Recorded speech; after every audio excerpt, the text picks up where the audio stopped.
York was already in Viking hands. That was the first victory. The battle had begun long before axes struck shields in the streets. Ivar the Boneless had not waited for his enemies to unite. He had watched Northumbria tear itself apart between two rival kings, Osberht and Ælla, then struck while their kingdom was divided and weak. York was the prize.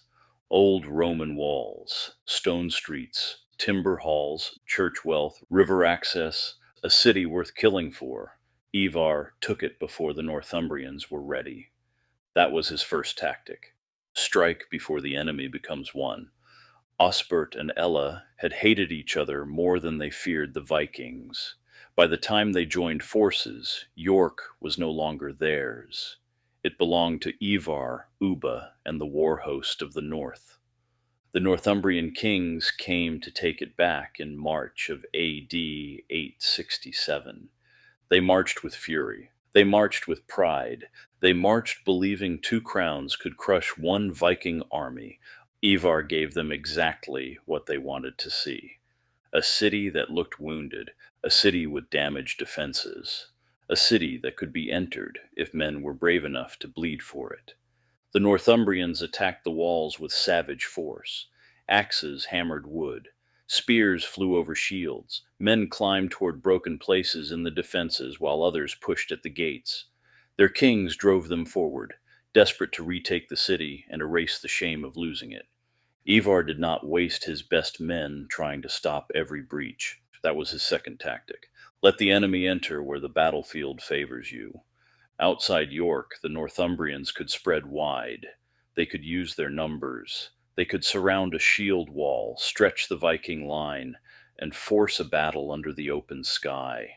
Inside York, numbers became a burden. The city would do half the killing. The gates broke. The Northumbrians roared. They had forced their way inside. For one deadly moment, they thought the city was opening before them. They were mistaken. They were not entering victory. They were entering Ivar's trap. The first enemy warriors poured into the streets. Their shields scraped against walls. Their spears tangled in tight spaces. Men behind them shoved forward without knowing what waited ahead. The army that had looked powerful outside the walls became a crowded column trapped inside stone and timber. Ivar had already prepared the killing ground. Viking shield walls blocked the main streets. Spearmen stood behind the front rank. Axemen waited at corners. Small bands held the alleys, hidden until the enemy pressed too deep to escape. There was no wild rush, no foolish charge, no hunger for glory that would break the formation. Ivar's men waited like iron nailed into the earth. The first crash came when the Northumbrian front line hit the Viking shields. Wood slammed into wood. Iron rims bit together. The narrow street shook with the impact. The Northumbrians pushed hard, believing strength would break the line. Ivar had counted on that. The harder they pushed, the tighter they packed themselves into the street. The front ranks could fight. The ranks behind them could only shove. The men in the rear could not see the blood rising at the front. They only heard shouting and believed their army was advancing. It was not advancing. It was being fed into a grinder. The Viking wall held. Round shields overlapped. Spears thrust through gaps. Axes hooked enemy shields and dragged them down. A man who lost his shield in that press was already dead. One Northumbrian warrior tried to force a gap with his shoulder. A spear took him beneath the jaw and drove upward into his skull. Another raised his sword too high and found no room to swing. A Viking axe split his shield, then the hand behind it. He fell screaming, but the press of bodies kept him upright until the next shove dropped him under the boots of both armies. The street turned slick. Blood mixed with mud. Broken spear shafts snapped beneath marching feet. The wounded were crushed where they fell. This was Ivar's third tactic. Turn numbers into suffocation. Every Northumbrian behind the first rank made the trap worse. They pressed their men forward into Viking spears. They blocked retreat. They filled the street so tightly that when panic began, there was nowhere for it to go. Then Ivar struck the flanks. Vikings burst from side lanes and alleys, not in huge numbers. They did not need huge numbers, they required timing. A strike into the side of a crowded formation can destroy what a frontal attack cannot. In an open field, the enemy might turn and form a new line. Inside York, the Northumbrians had no room.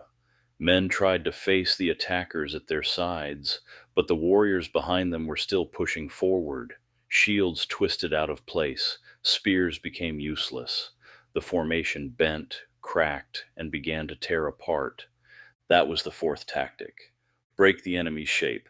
A shield wall is dangerous because it is one body. Once each man fights alone, he dies alone. Ivar's front line advanced, one step, then another. The movement was slow, brutal, and controlled. The Viking shields did not chase, they crushed. Axes rose and fell over the rims. Spears drove into thighs, bellies, throats, and faces. Enemy shields splintered, mail split. Helmets rang under iron blows. The Northumbrians fought hard, but their courage was trapped in a place where courage could not save them.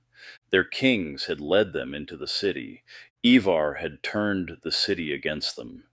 Somewhere in the violence, Osberht fell. The news moved through the enemy like rot through timber. One king dead. The Northumbrian line hesitated. A heartbeat opened. Ivar's warriors took it. A fresh Viking reserve surged forward into the exhausted enemy front. This was not madness. This was another piece of the tactic. Let the first enemy wave spend its strength against locked shields, then send rested killers into men already gasping for air. The impact broke them. Shields cracked. Men stumbled backward. Those behind them did not understand the collapse had begun.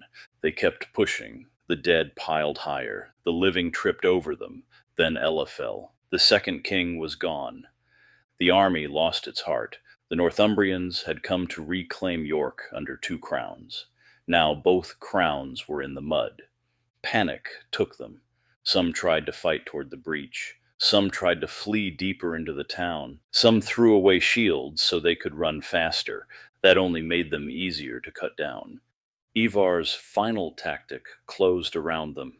Seal the exits. Hold the intersections. Drive the broken enemy back through the same wounds in the wall they had opened themselves. The breach that had promised victory became a slaughter gate. Men clawed over bodies to escape. Axes struck them from behind. Spears punched into backs and legs. Warriors fell across the opening until others had to climb over the dead to reach the outside. The killing did not stop at the wall. The rout spilled beyond York, and the Vikings followed. Inside the city, the streets were choked with bodies, broken shields, shattered helmets, snapped spears, torn banners, and men calling for help that would never come. Outside the city, more of the enemy were cut down as their army dissolved into terror.